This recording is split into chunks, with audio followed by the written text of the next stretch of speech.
मेरे प्यारे बच्चों, मैं अमन आज़ाद आप लोगों के लिए आज फिर से एक नए शो को लेके आया हूँ कि 20 मिनट के शो में आज हम लोग चर्चा करेंगे 1857 की क्रांति। आप लोगों को 20 मिनट के शो को देखना हो तो आप पीछे भी जाके बहुत सारे टॉपिक को देख सकते हैं। हमने आपके लिए बहुत सारे टॉपिक्स और बहुत अच्छे कंटेंट के साथ बनाया है।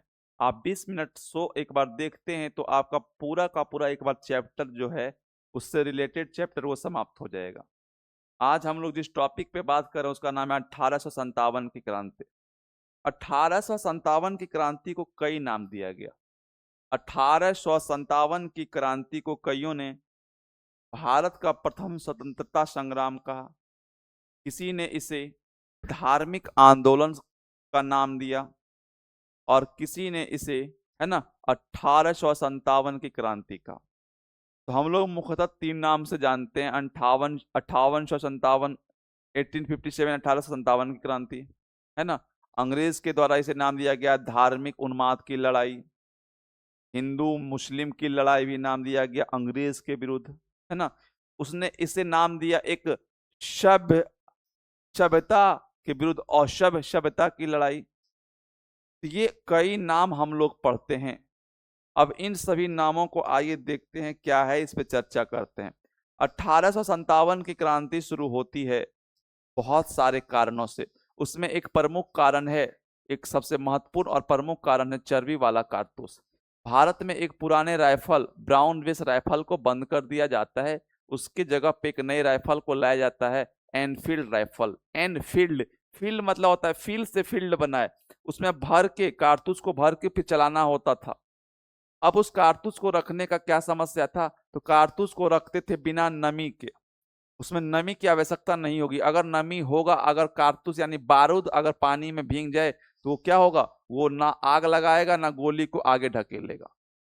उस चीज को रोकने के लिए, उस नमी को रोकने के लिए अंग्रेज ने क्या प्रयोग किया, चर्बी वाला कारतूस लाया। एक कैप होता था, मान लीजिए, आप देखिए ध्यान से, है ना, ये एक बुलेट है, एक बुलेट, और इसके ऊपर एक कैप लगा होता था और उसको मुंह से छीलते थे हम लोग, और वही बुलेट, है ना, वही बुलेट यानी उसके मसाला को डाल के फिर हम लोग क्या करते थे, फायर करते थे। तो पुराने ब्राउन बेस की जगह एनफील्ड राइफल आने से नई कारतूस आई और नई कारतूस में चर्बी का प्रयोग किया गया। उसी के आधार पे पूरी क्रांति फैली है। इतना बात तो समझ में आ गया होगा। चलिए आगे हम आपके लिए बहुत सुचारू बहुत अच्छे ढंग से लिख दिए हैं।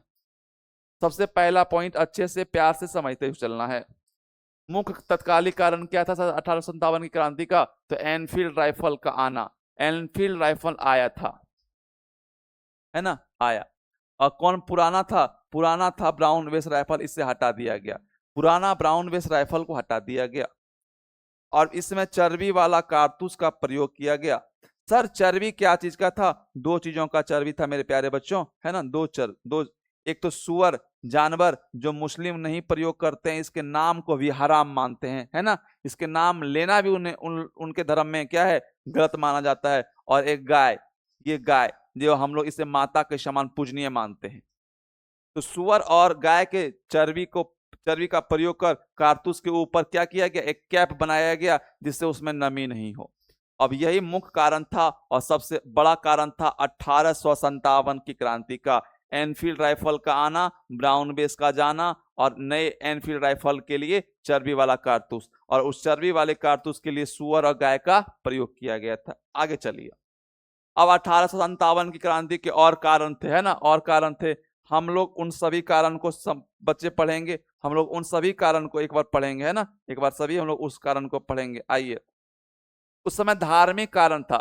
हम लोग, अंग्रेज क्या कर रहा था, हमारे धर्म में हस्तक्षेप कर रहा था, जिससे हमारे धर्म में क्या हुआ, धीरे धीरे उसके प्रति, है ना, नकारात्मकता फैलती गई। फिर सामाजिक कारण क्या था सर, हमारी बहुत सारी कुनीतियों, है ना, कुनीति हमारी जो थी उसको फिर वापस लाना चाहा और हमारी कुछ जो पुरानी परंपरा थी उसको समाप्त करना चाहा, है ना। इस कारण से सामाजिक क्या हो गया, सामाजिक कारण बन गया। राजनीतिक कारण क्या था सर, तो अंग्रेज जो थे हमारे राजाओं के राज क्षेत्र में हस्तक्षेप करते थे, अपना ही सेना देते थे और उल्टा हमसे कर लेते थे, है ना। अपना बचाव वो अपने खुद करते थे और अपने पैसे का प्रयोग नहीं करके हमारे पैसे का प्रयोग करते थे। इस पैसे के कारण वो आर्थिक कारण भी बन गया, है ना। अब चर्बी वाला कारतूस पढ़ा दिए, ब्राउन बेस था सर, और साथ में गाय का मांस का प्रयोग किया गया, सुअर और गाय का प्रयोग किया गया चर्बी वाले कारतूस में। और कौन सा राइफल था सर? एनफील्ड राइफल में चर्बी वाला कारतूस डालते थे, उसको डाल के,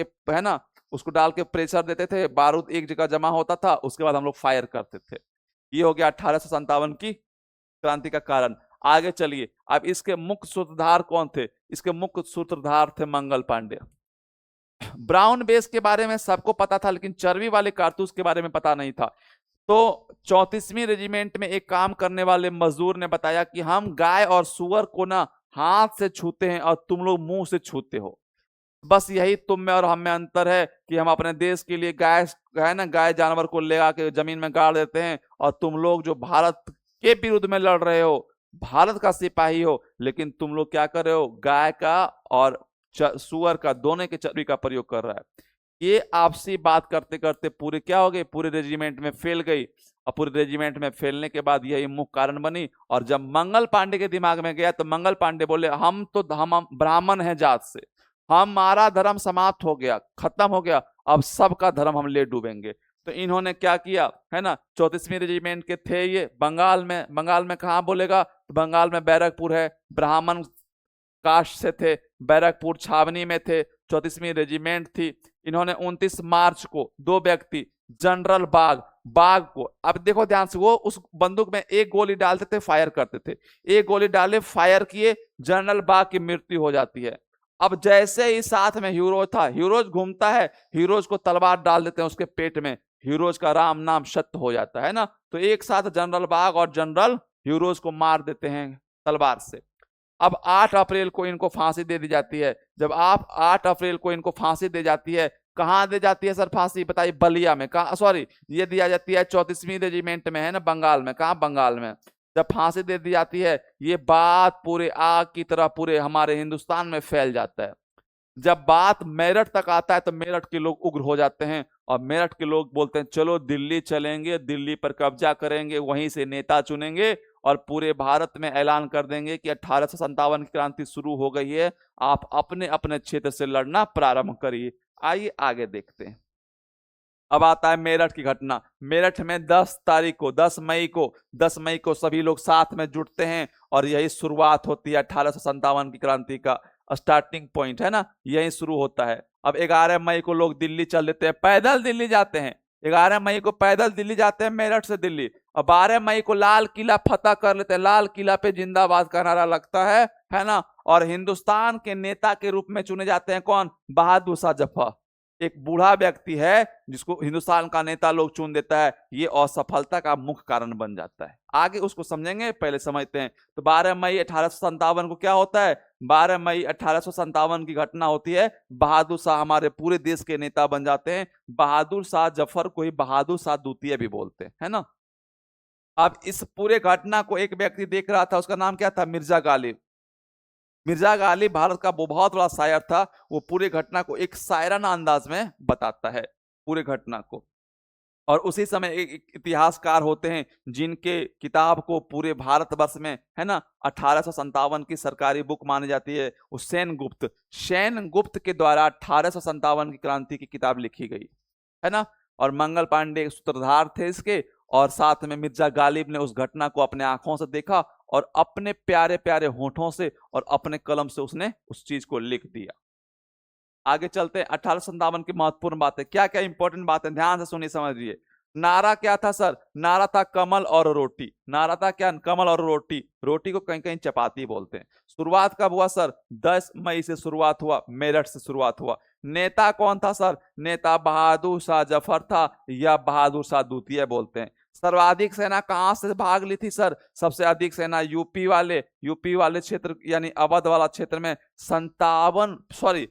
75 से 80 हजार सैनिकों ने भाग लिया था, है ना।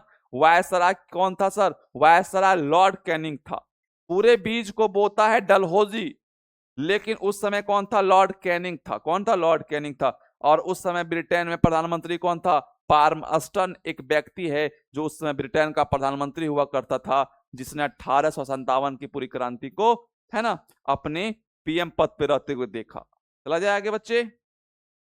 बोलता है विद्रोह का, है ना, विद्रोह का विरोध कौन किया था? ध्यान से सुनो। 1857 की क्रांति हो रहा है, उसमें जो व्यक्ति शामिल है उसका भी विरोध करने वाला भारतीय था। तो उस 1857 की क्रांति में जो मुख्य लड़ने वाले थे, मुख्य स्वतंत्रता संग्राम या सेनानी थे, उनका विरोध करने वाला भी भारतीय था। कौन कौन 1857 का क्रांति का अंग्रेज का साथ दिया था? ये लोग अंग्रेज के साथ दिए थे। ग्वालियर राजघराने ने अंग्रेज का साथ दिया, इंदौर के होलकर ने अंग्रेज का साथ दिया, जोधपुर के राजा ने इंदौर का साथ दिया, सिख शासक ने इंदौर का, किसका शासक दिया? अंग्रेज का साथ दिया, हैदराबाद के निजाम ने अंग्रेज का साथ दिया, और भोपाल के नवाब ने अंग्रेज का साथ दिया, जम्मू और कश्मीर के राजा ने अंग्रेज का साथ दिया, साथ में नेपाल के राजा ने भी साथ दिया। आप लिखना चाहो तो लिख लो, नेपाल के राजा ने भी साथ दिया। नेपाल के राजा, प्यारे, मेरे प्यारे बच्चों, नेपाल के राजा ने भी किसका साथ दिया? अंग्रेजों का साथ दिया। ये वे लोग हैं जिन्होंने अंग्रेज का साथ दिया। कुछ लोग ऐसे थे जो प्यार से ऐसे चुपचाप शांति से देख रहे थे, ना अंग्रेज को साथ देना है ना भारतीयों को साथ देना है।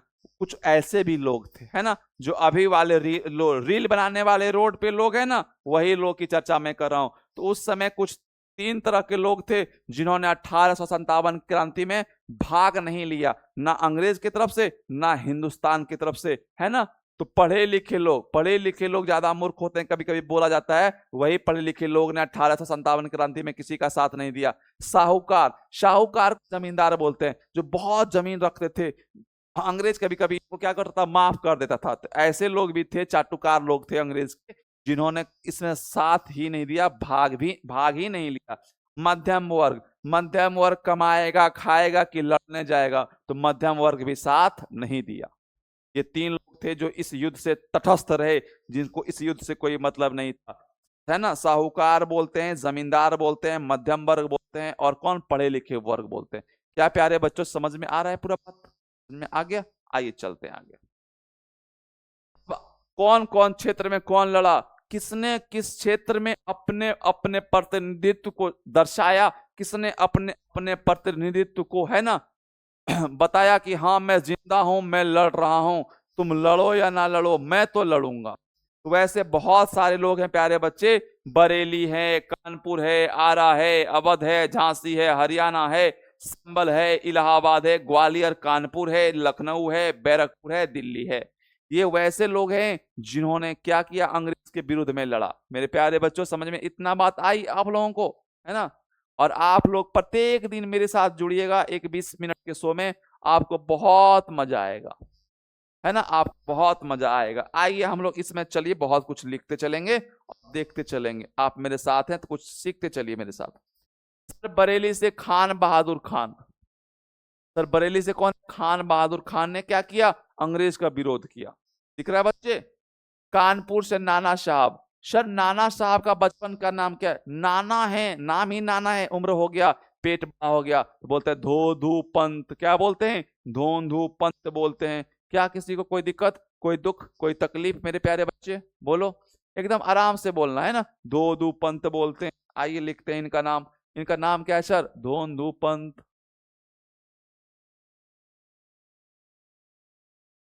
धोंधू पंत बोलते हैं, है ना प्यारे बच्चे, इनको धोंधू पंत बोलते हैं प्यार से। आरा, आरा वीर कुंवर सिंह के एक भाई, प्यारे भाई, इनका साथ देने वाले, प्यारे भाई इनका साथ देने वाले अमर सिंह, है ना। दोनों भाइयों ने मिलकर खूब लड़ा। 80 साल की उम्र थी, क्या मर्दानगी था। 80 साल की उम्र थी, क्या मर्दानगी था, और क्या तलवारबाजी था। जब अंग्रेज का एक गोला बाबू वीर कुंवर सिंह के हाथ में लगता है, तो उस समय ये गंगा पार कर रहे थे। बोलते हैं ये गोला अब हमारे शरीर में टच हो गया, यानी अंग्रेज के बनाए हुए गोले हमारे शरीर में टच हो गए, हमारा शरीर ही अशुद्ध हो गया। और उन्होंने उसी समय, है ना, बिना सोचे समझे, बिना एक एक समय अपने बर्बाद किए, अपने ही तलवार को निकाल के अपने हाथ को काट के माता गंगा को क्या करते हैं, समर्पित कर देते हैं। ऐसे वीर कभी कभी पैदा होते हैं, है ना। उन वीरों में आता है कौन, आरा के वीर कुंवर सिंह, है ना। आरा के जमींदार थे, जिसको हम लोग बोलते हैं जगदीशपुर। क्या बोलते हैं प्यारे बच्चे, जगदीशपुर। एकदम अच्छे से लिखना है, और 20 मिनट के शो को इतना सफल बनाना है कि सोच लो कि 20 मिनट में आप एक बार पूरा रिवीजन कर रहे हैं। अवध में कौन थी, हजरत महल, बेगम इसका नाम है, बेगम हजरत महल। और सर्वाधिक सेना यहीं से था, 75,000 से अधिक लोग थे, है ना। झांसी से रानी लक्ष्मीबाई, एक लाइन है जो अंग्रेज भी बोला था, और एक कविता है जो हम बता रहे हैं। खूब लड़ी मर्दानी वह तो झांसी वाली रानी थी, बूंदेले हर बोलों के मुंह से हमने सुनी कहानी थी। खूब लड़ी मर्दानी वह तो झांसी वाली रानी थी। वही झांसी वाली रानी, इनके बचपन का नाम मणिकर्णिका है, मणिकर्णिका। इनका जन्म कहाँ हुआ बच्चे, बनारस में। बनारस में कहा, बनारस के गोलघर वाले क्षेत्र में, बनारस के गोलघर वाले क्षेत्र में, है ना। मणिकर्णिका के नाम से फेमस हुई। महारानी रानी लक्ष्मी बाई नाम था इनका, झांसी की रानी थी। हरियाणा से थे कौन, हरियाणा से थे राव तुलाराम, है ना, राव तुलाराम। संभल से कौन थे प्यारे बच्चे, संभल से सुरेंद्र भाई थे। और इलाहाबाद से लियाकत अली, इलाहाबाद से कौन थे, लियाकत अली इलाहाबाद से प्रतिनिधित्व किए थे। ग्वालियर या कानपुर से तात्या टोपे प्रतिनिधित्व किए थे। तात्या टोपे को हम लोग एक और नाम से जानते हैं प्यारे बच्चे, बताओ तात्या टोपे को किस नाम से जानते हैं प्यारे बच्चे, जल्दी से इला बताइए, तात्या टोपे को किस नाम से जानते हैं बच्चे, जवाब दो, है ना। रामतनु पांडे बोलते हैं ना जी, तात्या टोपे को क्या बोलते हैं, राम रामतनु पांडे, है ना। रामतनु पांडे, तात्या टोपे और नाना साहब का संबंध है।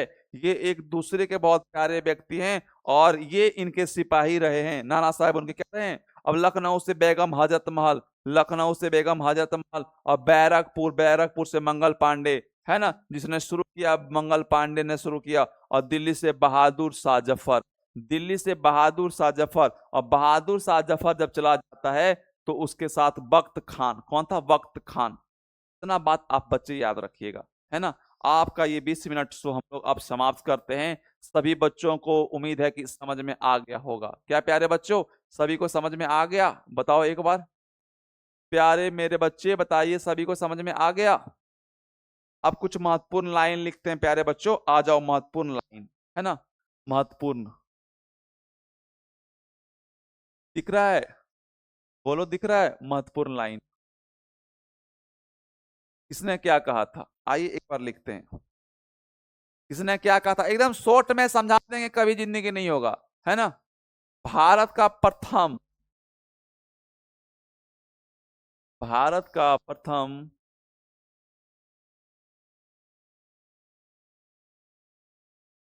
स्वतंत्रता संग्राम, बीडी सावरकर।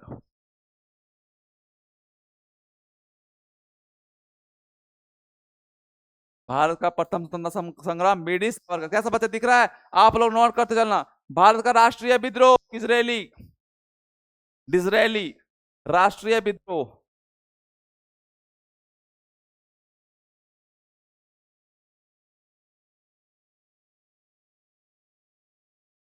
इजरायली ने बोला था। भारत का राष्ट्रीय विद्रोह है 1857 क्रांति। अगला लिखो, यह एक छुटपुट विद्रोह, छुटपुट विद्रोह, एकदम शॉर्ट में याद करना है, छुटपुट विद्रोह, छुटपुट विद्रोह। छुटपुट समझते हो, छोटे छोटे जगहों में इसको मान लिया गया। ऐसे ऐसे लोग थे, RC Majumdar, RC Majumdar, RC Majumdar,